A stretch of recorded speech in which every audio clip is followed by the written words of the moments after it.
Hola YouTube, ¿cómo están? Yo soy Lucho Garram, gracias por hacer clic en este video. Les voy a presentar ahora unas gráficas de datos que me parece importante conocer sobre la situación que estamos viviendo y sobre datos económicos y sobre algunas noticias que suceden aquí en México y que todo el mundo debería de conocer.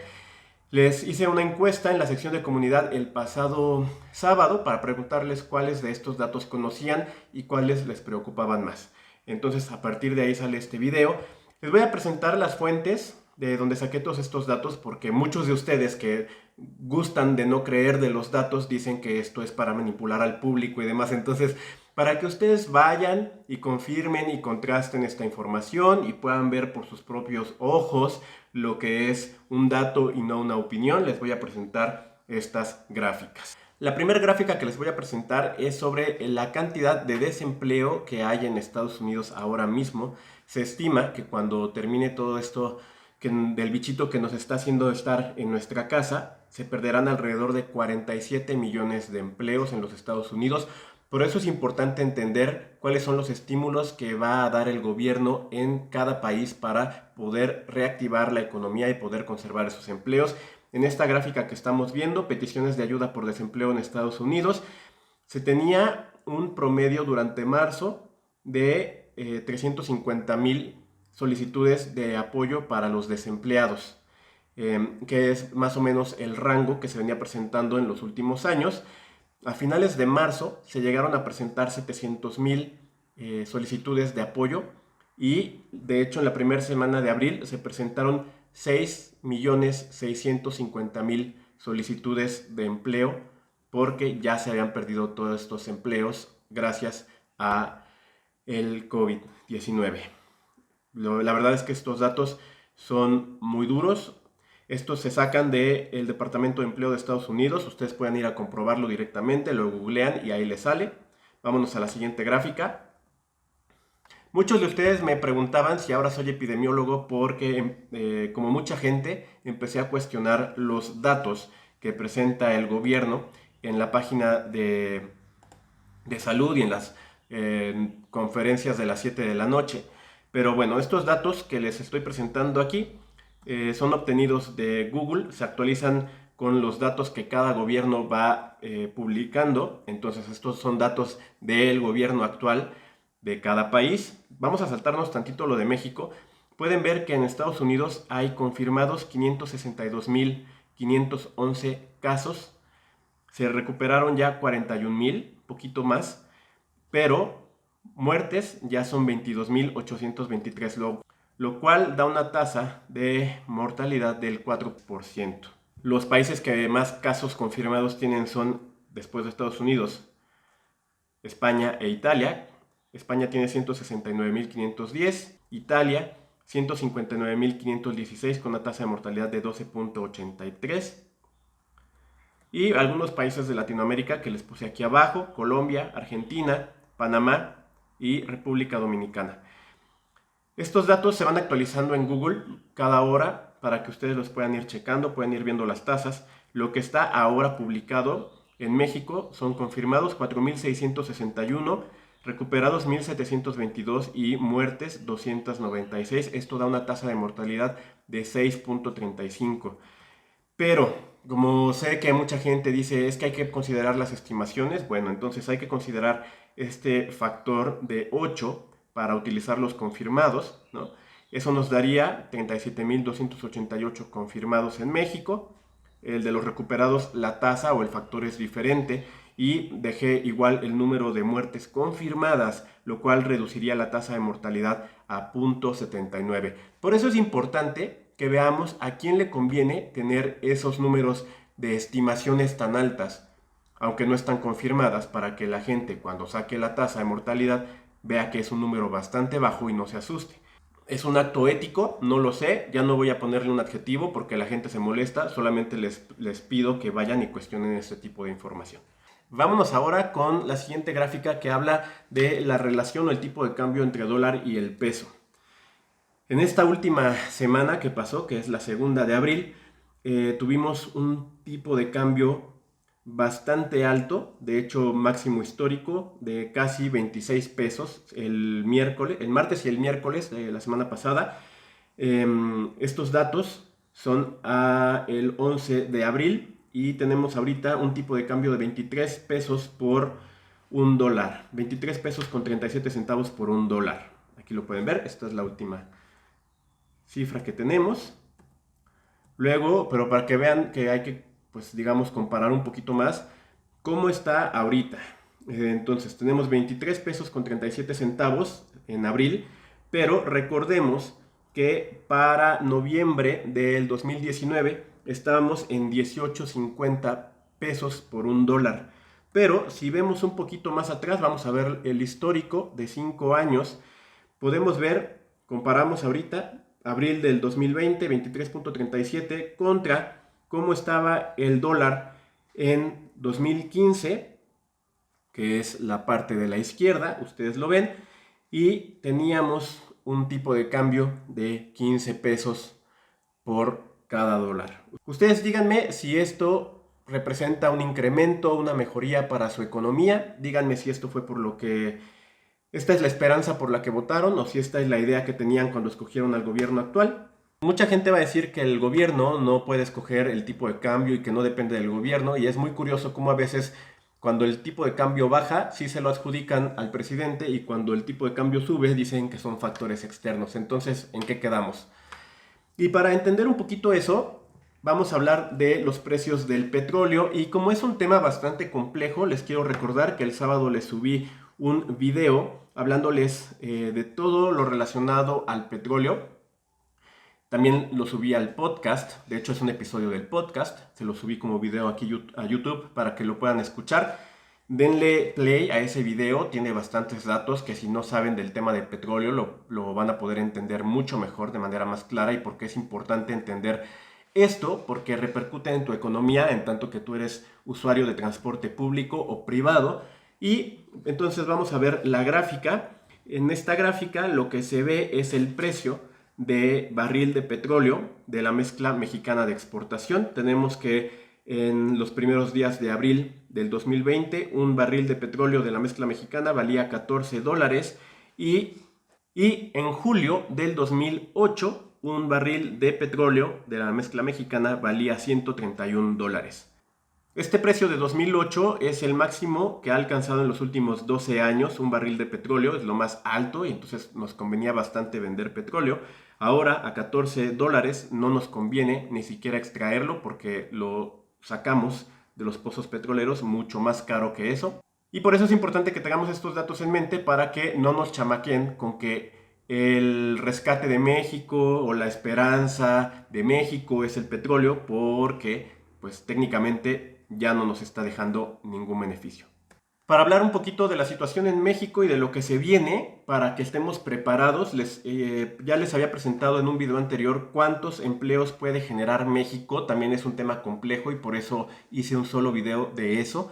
Pero en esta gráfica les presento los últimos 13 años de creación de empleo en México. Y si pueden ver, de rojo está pintado el gobierno de la 4T, 2019 y 2020. En 2019 se crearon solamente 342,000 nuevos empleos y gracias a la situación que estamos viviendo, al COVID, de marzo a abril, en estas últimas semanas, se perdieron 346,878 empleos. Entonces, esto es con datos del 9 de abril, pero seguramente esta información se estará actualizando en esta semana y serán más. Se estima que México va a perder alrededor de 2 millones de empleos, lo cual es una cifra bastante fuerte porque son empleos formales. Estos empleos formales son los temporales y los permanentes. No se incluye la economía informal, eso no se puede medir con estos datos porque la economía informal, les recuerdo, no se registra ante el Seguro Social, y como no se registra ante el Seguro Social, entonces no tiene acceso a los hospitales del IMSS. Entonces, díganme ustedes a quién le va a afectar más esto de no quedarse en casa. Díganme ustedes cómo la sociedad que menos tiene o los que no tienen un ingreso formal van a poder recibir servicios de salud. Y cuando yo sé que hay mucha gente que está abogando porque la gente siga saliendo, porque si no se mueren de esto se mueren de hambre, pero pues hay que ver más allá, hay que ver el daño que se está haciendo con este tipo de ideas sembradas y con este tipo de desinformación, diciéndole a la gente que salga a seguir trabajando, cuando en realidad pues lo que debería de hacerse es estar proporcionando información para que la gente utilizara tapabocas, para que se lavaran las manos, para que estuvieran en casa lo más posible, para que hubiera distancia social o distanciamiento social, para que la gente hiciera filas de 1 metro en... cuando van a adquirir algún producto, algún servicio, y realmente eso no se está haciendo. Sigue habiendo eventos públicos masivos aquí en Ciudad de México, ya estamos viendo lo que está sucediendo en Tijuana, entonces ustedes tienen que tomar esta información que les estoy dando, ir a revisar fuentes de información, aunque les duela en el cocoro, aunque les duela en el corazón, pues enfrentar la realidad. Esto es lo que está sucediendo, pero vamos a ver una pequeña grafiquita porque no todo es tan desesperanzador. Y esta gráfica que les estoy enseñando acá es una estimación que hizo Deloitte hace unas semanas, la publicó, donde vemos en la parte izquierda los meses de marzo, abril y mayo, marcados en gris, que son los meses donde va a haber restricción de comportamiento económico. La línea verde representa la alimentación, eso es el sector que no va a sufrir casi daños. Sí está bajando, pero pues técnicamente la gente tiene que seguir comiendo y por eso se sigue vendiendo y es lo que menos afectación va a tener de todas las industrias. En azul pueden ver la línea de retail. Esto es básicamente los comercios menudistas. Generalmente se relacionan con ropa y pueden ver cómo fue lo primero que se fue para abajo desde marzo. Y en esta estimación pues va a tener un crecimiento bastante lento. Después de junio, julio, la gente va a volver a empezar a comprar este tipo de artículos, pero no va a volver a estar en la situación normal en lo que resta del año. Probablemente para el segundo trimestre del 2021 tenga una recuperación por encima de los niveles normales, en donde estábamos comprando como en enero y mayo de este año. Si se fijan en la línea roja, que es algo interesante porque va relacionado con mi canal, habla de hotelería, que también ha sido lo que más se desplomó gracias a esta situación. La línea roja en marzo pues se fue para abajo completamente y vamos a ver que va a tener una recuperación muy similar junto con la línea azul clara que representa los viajes. Y como pueden ver, esta línea azul clara pone aquí que a partir de junio empezarán de nuevo los viajes de primera necesidad y poco a poco hacia cierre de año se va a ir recuperando y se estima que para diciembre de este año el turismo internacional se vuelva a reactivar, lo cual quiere decir que la mayoría de los países van a apostar por promover el turismo doméstico. Si pueden ver en agosto y septiembre, eso es la estimación de Deloitte, porque mucha gente va a tratar de reactivar el mercado local. Ya les platiqué también de la cantidad de empleos que se han perdido en Cancún, en Puerto Vallarta, ahora mismo en Los Cabos, en Guerrero. Y digamos que esto nos van a faltar a unos 4 o 5 meses para que volvamos a salir a viajar. Y finalmente vamos a ver un poquito de la línea amarilla que representa los restaurantes y ocio, es decir, salir de antro, salir de club. Como ven, también fue lo primero que se fue para abajo. En abril tal vez tenga unos picos y para junio, julio nuevamente va a ser la primera que tenga una recuperación fuerte. Nuevamente no va a estar a niveles similares a los que habíamos visto en estos primeros meses del año, pero sí se va a recuperar más rápido que las otras industrias. Y aquí me parece importante mostrarles que en diciembre se habla de tener una Navidad austera, que es algo que ya les había yo venido platicando en el canal, de no gastarte todo tu aguinaldo en regalos, pues si no aprendieron la lección sugerida en los años previos, tal vez este sea el momento para aprender la lección a la fuerza y no gastar dinero que no tenemos. Y probablemente para enero o febrero la mayoría de las industrias van a estar recuperándose, pero nuevamente repito, no va a ser a niveles de lo que veníamos conociendo en 2019 y 2020. Esta estimación de Deloitte la pueden encontrar en Google, la buscan como racional de recuperación por sectores Deloitte y yo creo que es bastante ilustrativa de lo que podemos esperar en los siguientes meses.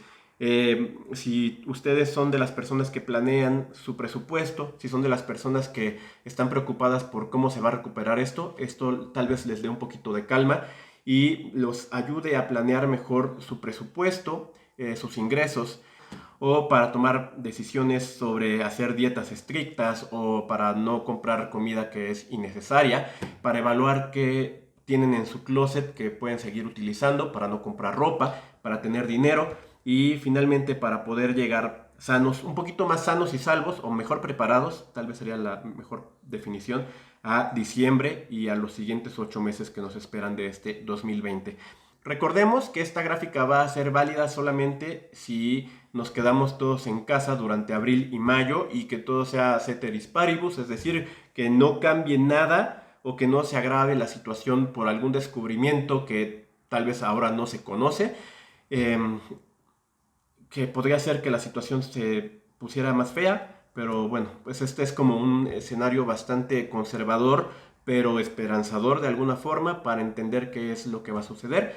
Yo creo que con eso termino este pequeño video. Me parece que son datos que todos deberíamos de conocer.